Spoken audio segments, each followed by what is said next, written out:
Antes de começar, vamos orar? Espírito Santo, obrigado, Jesus, pelo teu amor, obrigado pelo teu cuidado, obrigado, Senhor, pela tua mão poderosa, Senhor, que nos resgatou, Senhor, do pecado, que nos livrou da morte, Senhor, nos trouxe a vida eterna, Pai. Jesus, abençoa, Senhor, nosso entendimento, que nós possamos compreender a Sua palavra, ser transformados por ela, nós possamos estar com nosso coração aberto, Senhor, para receber ela, Pai. Em nome de Jesus, te damos graças em tudo, Senhor. Amém. Muito bem-vindos agora, sim, oficialmente, o dia. Esqueci qual dia. 84, agora sim. Hoje, agora nós estamos no dia certo, tá? Ai, em nome de Jesus, não vai acontecer de novo. Que Deus me ajude, que Deus me dê graça. Eu já tô feliz demais que Deus me deu graça de colocar em dia hoje. Que o meu neném dormiu ali bem, eu consegui resolver minhas coisas e ainda deu tempo de fazer isso. Então, graças a Deus por isso. Vamos dar início então ao livro de hoje, que é 1 Samuel, do capítulo 4 ao capítulo 7. Lembrando também para acompanhar aí diariamente, em nome de Jesus, todos os dias, dia após dia, o nosso projeto. Você precisa estar inscrito no canal para receber as notificações. Então, deixa o seu like, me ajuda aí, comenta, não desiste, vamos embora, força na peruca. E vamos junto, irmão, vamos junto, a gente não vai desistir. Olha, a gente pode ter uns setbacks às vezes, né? Mas a gente não vai desistir. Não vai, em nome de Jesus. Vamos junto. 1 Samuel 4. A palavra de Samuel veio a todo Israel. Israel saiu à batalha contra os filisteus e acampou em Ebenezer, e os filisteus acamparam em Afeca. Os filisteus se dispuseram em ordem de batalha para enfrentar Israel, e quando a guerra começou, Israel foi derrotado pelos filisteus, que mataram no campo aberto cerca de 4.000 homens. Quando o povo voltou ao arraial, os anciãos de Israel disseram: Por que o Senhor nos derrotou hoje diante dos filisteus? Vamos trazer de Siló a arca da aliança do Senhor para que esteja no meio de nós e nos livre das mãos dos nossos inimigos. Então o povo mandou trazer de Siló a arca do Senhor dos Exércitos, entronizado entre os querubins. E os dois filhos de Eli, Hofni e Finéias, estavam ali com a arca da aliança de Deus. Quando a arca da aliança do Senhor chegou ao arraial, os israelitas gritaram tão alto que o chão tremeu. E os filisteus ouviram a voz de júbilo e disseram: Que voz de grande júbilo é essa no arraial dos hebreus? Então souberam que a arca do Senhor havia chegado ao arraial. E os filisteus ficaram com medo e disseram: Os deuses vieram ao arraial. E disseram mais: Ai de nós, porque nunca antes nos aconteceu uma coisa dessa. Ai de nós, quem nos livrará das mãos desses deuses poderosos? São os deuses que atacaram os egípcios com todo tipo de pragas do deserto. Sejam fortes, filisteus, comportem-se como homens, para que não venham a ser escravos dos hebreus, como eles já foram escravos de vocês. Comportem-se como homens e lutem. Então os filisteus lutaram e Israel foi derrotado e cada um fugiu para sua tenda. Foi uma grande derrota, pois foram mortos de Israel 30.000 homens. A arca de Deus foi tomada e os dois filhos de Eli, Hofni e Finéias, foram mortos. Então um homem de Benjamim, saído das fileiras, correu e no mesmo dia chegou a Siló. Ele havia rasgado as suas roupas e espalhado terra sobre a cabeça. Quando chegou, ele estava sentado numa cadeira perto da estrada, olhando como quem espera, porque o seu coração estava tremendo pela arca de Deus. Depois que o homem entrou na cidade e deu a notícia, toda a cidade começou a gritar, e ele, ouvindo os gritos, perguntou: Que alvoroço é esse? Então o homem correu e deu as notícias a Eli. Ora, Eli estava com 98 anos, e os seus olhos já não se moviam, e ele não podia ver. O homem disse a Eli: Eu venho da frente da batalha, eu fugi de lá hoje mesmo. Ele perguntou: O que aconteceu, meu filho? Então o mensageiro respondeu: Israel fugiu dos filisteus.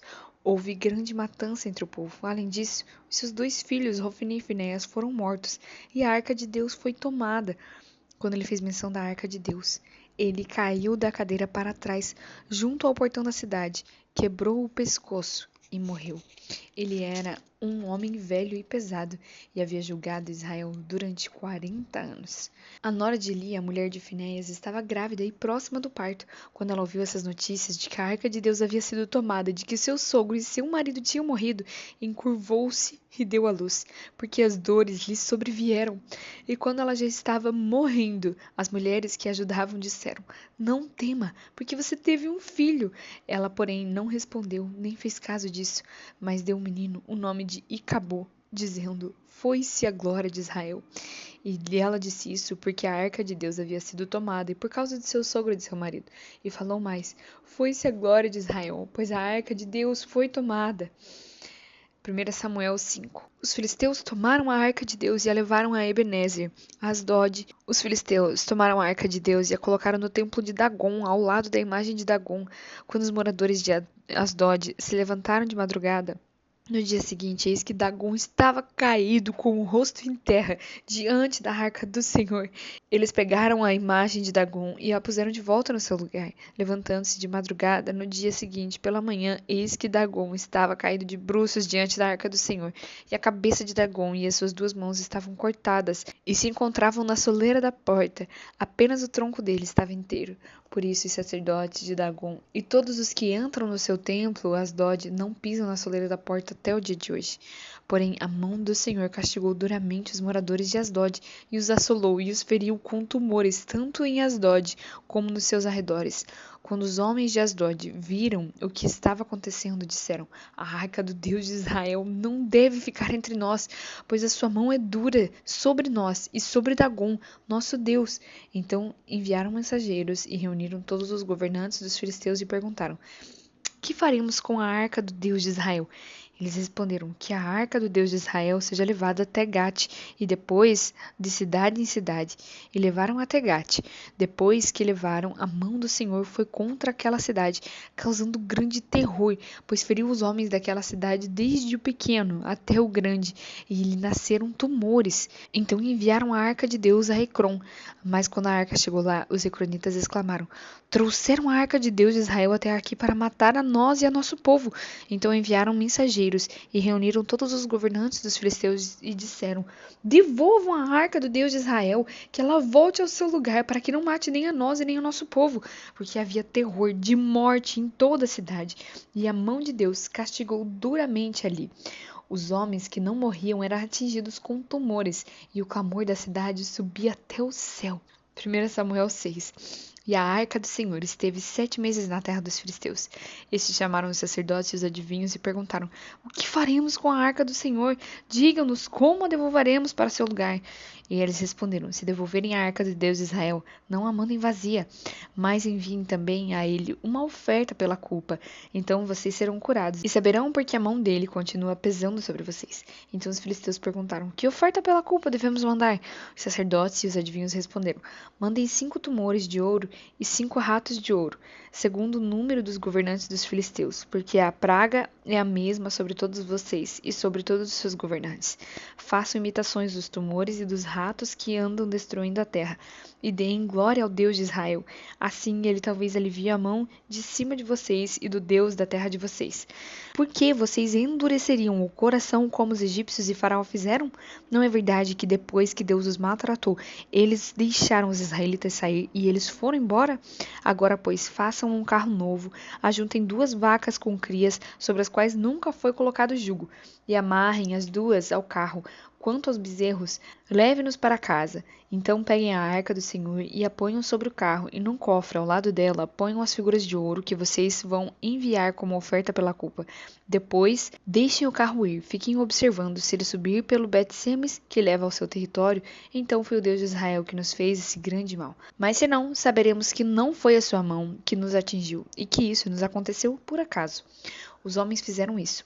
Pegaram as 2 vacas com crias e as amarraram ao carro E encerraram os seus bezerros em casa. Puseram a arca do Senhor sobre o carro, junto com o cofre que continha os ratos de ouro e as imitações dos tumores.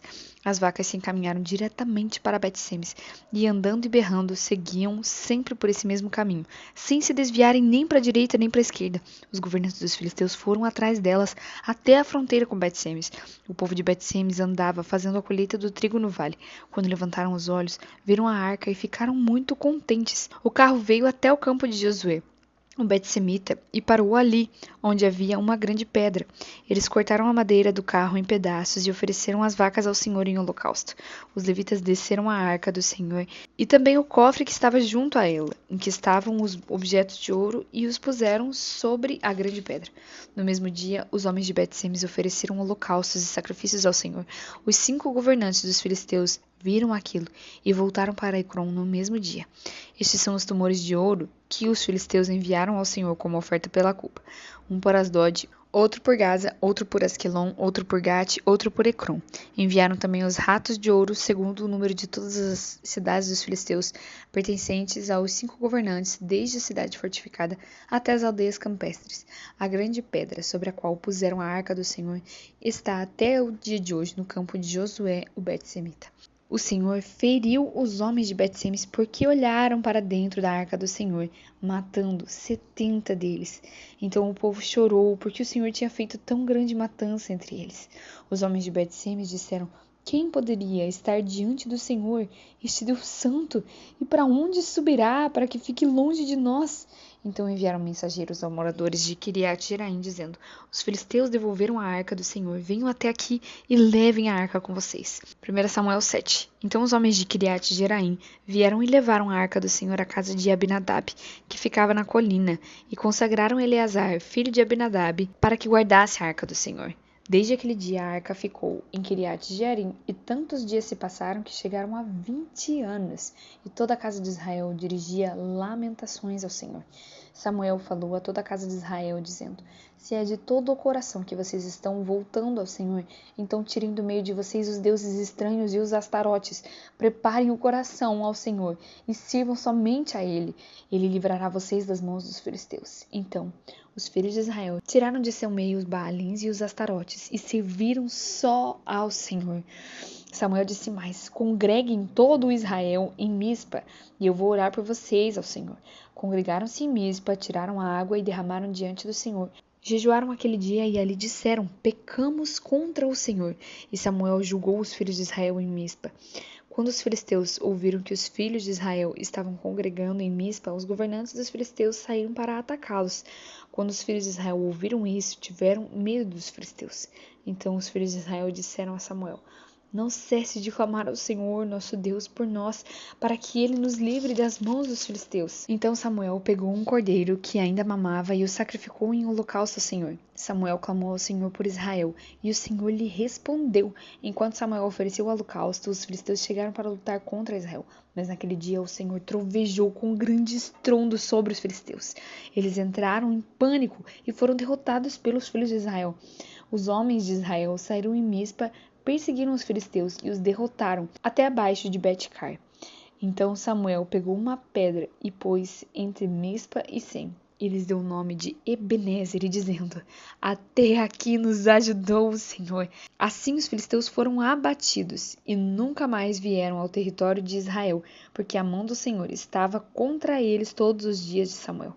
As cidades que os filisteus haviam tomado de Israel foram devolvidas, desde Ecrom até Gate, e os territórios ao redor delas Israel tirou das mãos dos filisteus. E houve paz entre Israel e os amorreus. E Samuel julgou Israel durante todos os dias da sua vida. De ano em ano fazia uma volta, passando por Bet-Gilgal e Mispa, e julgava Israel em todos esses lugares. Porém, voltava a Ramá, porque sua casa estava ali, onde julgava Israel e onde edificou um altar ao Senhor. Muito bem, finalizamos aqui dia 84. Uau, glória a Deus por isso. Eu espero você aqui amanhã para o dia 85. Que Deus abençoe a sua vida.